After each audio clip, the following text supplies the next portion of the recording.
کے میدان میں۔ تو کسی نے کہا کہ یہ علم حضرت ابو الفضل عباس کے ہاتھوں میں تھا، تو اب وہ یہ سننے کے بعد 3 دفعہ تعجب سے اٹھ کے کہتا ہے کہ میں نے تمہیں اتنے علم دیے تھے مگر تم اپنی جان بچانے کے لیے سارے علم وہی پھینک کے آ گئے، مگر کائنات میں نے آج تک اتنا بڑا شجاع انسان دیکھا ہی نہیں کہ جس نے سارے تیر اپنے ہاتھوں پہ لے لیے مگر علم پہ ایک بھی تیر نہ دے دیا۔ اور پھر اپنی فوج کو مخاطب کر کے کہتا ہے ہاکذا یکونو وفاء الاخ لاخی، بھائی کی مدد اگر کرنا چاہتے ہو تو اس طرح کرو جیسے عباس نے حسین کی۔ ابھی تو یہ یزید ہے، یزید سے بڑا کوئی دشمن نہیں ہے، لیکن ابو الفضل کی شجاعت ہی ایسی تھی، ابو الفضل کی وفاداری ایسی تھی، حسین ابن علی کی دھارس تھے نا، زینب کے دل کی دھارس تھے نا، حتیٰ کہ میں نے روایات میں پڑھا کہ جب جناب امام حسین علیہ السلام کے کوئی تیر مارتا تھا، کوئی نیزہ مارتا تھا، کوئی پتھر مارتا تھا، اور جب شبر خنجر چلا رہا تھا تو وہ کہتا ہے میں نے سوچا حسین ابن علی کچھ کہہ رہے ہیں، میں اپنے کانوں کو قریب لے کے گیا شاید مجھے بددعا دے رہے ہو، لیکن جب میں نے حسین کے بالوں کو پکڑا اور اپنے کانوں کو ایک مرتبہ جب بھی کوئی مصیبت پڑتی تھی تو یہی کہتے تھے ارے ابا، ارے میرے شیر، ارے میرے غازی۔ تو عزیزو جس کی اہمیت اتنی ہو اس کی آپ زیارت کے لیے جا رہے ہیں، بس 2 جملے مسائل تھے اور اس کے بعد آپ کی رحمت تمام۔ کتنی بڑی ڈھارس تھی، حکیم لقمان کو یہ کہا گیا اے حکیم لقمان آپ کی زوجہ کا انتقال ہو گیا۔ صدمہ زیادہ ہوا لیکن برداشت کر لیا، پھر کہا تمہارے بیٹے کا انتقال ہو گیا۔ سفر پہ گئے تھے حکیم لقمان، صدمہ اظہار کیا لیکن پھر برداشت کر لیا، لیکن جب کہا گیا حکیم لقمان تمہارے بھائی کا انتقال ہو گیا تو حکیم لقمان نے کہا الان انکسر ظہری، آج میری کمر ٹوٹ گئی۔ عزیزو جب کسی کا بھائی مرتا ہے تو بھائی کی کمر ٹوٹ جاتی ہے، اور یہی وجہ ہے کہ ایک حکایت ہے، ایک بادشاہ نے شوہر کو گرفتار کر لیا، بھائی کو گرفتار کر لیا، بیٹے کو گرفتار کر لیا، اور عورت کو آزادی دی کہ اے عورت تو ایک کو آزاد کرا سکتی ہے۔ ایک مرتبہ بیٹے کی طرف دیکھا، بیٹا تجھے آزاد کرا لوں، تو دل میں خیال آیا شادی ہو جائے گی تو بیٹا اور ہو سکتا ہے، بیٹا میں تجھے آزاد نہ کراؤں گی۔ شوہر کی طرف دیکھا،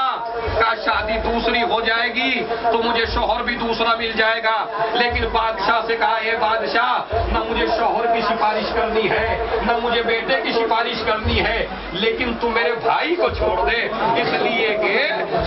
ہر چیز پیدا ہے مگر دنیا میں بھائی پیدا نہیں ہے۔ عزیزو میں نے یہ 2 باتیں، اب تیسری بات سن لیجئے اور تصور کر کے جب آپ روضہ ابو الفضل میں پہنچیں گے تو اپنے مولا کی مصیبت میں دور ہوئیے گا۔ وہ وقت بھی آ گیا کہ ایک مرتبہ لیکن کیا اہمیت ہوتی ہے، سید مرتضیٰ اور سید رضی دونوں بھائی ہیں، جناب زہرا نے جنہیں بیٹا کہا ہے دونوں مجتہد تھے، مگر جب ایک بھائی کا انتقال ہوا اور ان سے کہا گیا چلو اپنے بھائی کی نماز جنازہ پڑھا دو، تو سید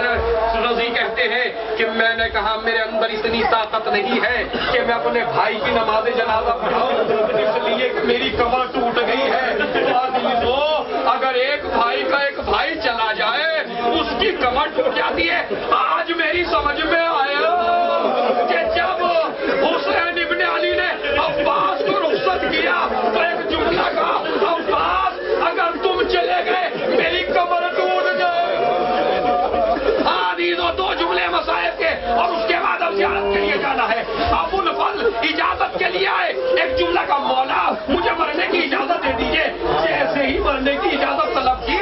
ایک مرتبہ حسین ابن علی کہتے ہیں عباس ارے تم تو میرے لشکر کے سردار ہو، آواز دی مولا وہ لشکر ہی کا جس کا میں علم بردار تھا۔ ایک جملہ کہا میرے مولا نے، آپ نے میر انیس کے مرثیے سنے ہوں گے، آپ نے اپنے بڑے بڑے نوحہ خان کے نوحے سنے ہوں گے، لیکن حسین کی زبان سے وہ مرثیے کا جملہ سنو۔ جملہ کا اے عباس ارے تم تو جا رہے ہو مگر مجھے ایسا لگتا ہے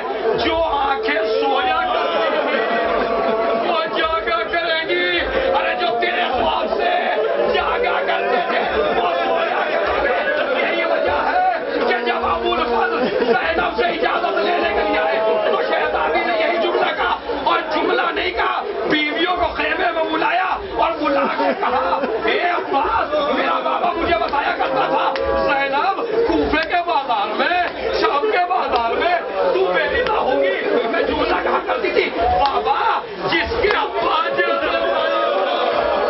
اس کی چادر کون چھینے گا؟ اے بیویوں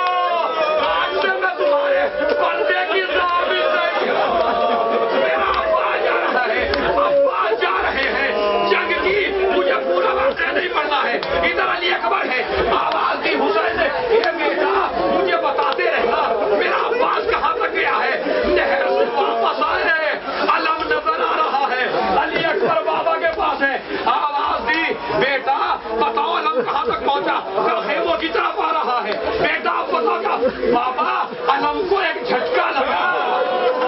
اپنا دانا بازو پکڑ لیا، اس کے بعد کہا میرے بھائی کا ایک بازو کٹ گیا، اکبر اب کیا ہوا بابا ایک جھٹکا اور لگا، حسین نے دوسرا بازو پکڑ لیا، اگر عزیزوں برداشت نہ کر سکو گے اے بیٹا اب کیا دیکھا بابا اب چچا کا علم نظر نہیں آتا، حسین نے کمر پکڑ لی، دوڑے، عباس کی آواز آئی میرا مولا، جملہ سنیے مرثیہ مولا کا، مولا کہتے ہیں الان انکسر ظہری، اے عباس تمہارے مرنے سے میری کمر ٹوٹ گئی، نہیں عزیزو یہ جملہ تو مشہور ہے، مرثیے کا وہ وقت غیرت داروں کی خدمت میں اربعین منانے کے لیے آئے ہونا، عباس کا اب میں دوبارہ مصائب نہیں پڑھوں گا، جتنا رونا ہے اتنا رو لیجیے، الان انکسر ظہری، اور ایک جملہ کہا جس جملے کے اوپر جس مرثیے کے اوپر پورے دنیا کے مصائب بھی اس کا مقابلہ نہیں کر سکتے، میر انیس حسین ابن علی کو جا کے سلام کرو، کیا کہا میرے مولا نے الان انکسر ظہری، اے بھائی میری کمر ٹوٹ گئی، دوسرا جملہ کہتے وہ شمتا بھی عدوی، عزیزو آپ برداشت کریں نہ کریں، کہتے ہیں مولا حسین عباس اب تو مجھے دشمن تالے دے رہے ہیں، ارے تیرا شعر کہاں گیا اے عباس، ارے کس طرح سے مولا پہنچے عباس کے ساتھ ایک بازو کھایا دوسرا بازو کھایا، جا رہے ہیں چلتے چلتے جب لاشیں عباس تھوڑی سی دور رہ گیا، میرے مولا عباس کی ایک آنکھ میں تیر لگا ہے، ایک آنکھ میں خون بھرا ہوا ہے، وہ عباس نے آہٹ محسوس کی، عزیزوں میں شجاعت بتانا چاہتا ہوں، آخری جملے جتنا ہے رونا رو لیجیے، وہ وقت آ گیا حسین قریب آ رہے، جس عباس نے ایک خط کھینچ دیا تو پورا لشکر آگے نہ بڑھا، یہ ہے عباس کی شجاعت، مگر جب حسین کے قدموں کی آہٹ محسوس کی عباس کو نظر تو آ نہیں رہا، ایک جملہ کہا بھائی اگر میرا صحیح کاٹنا ہے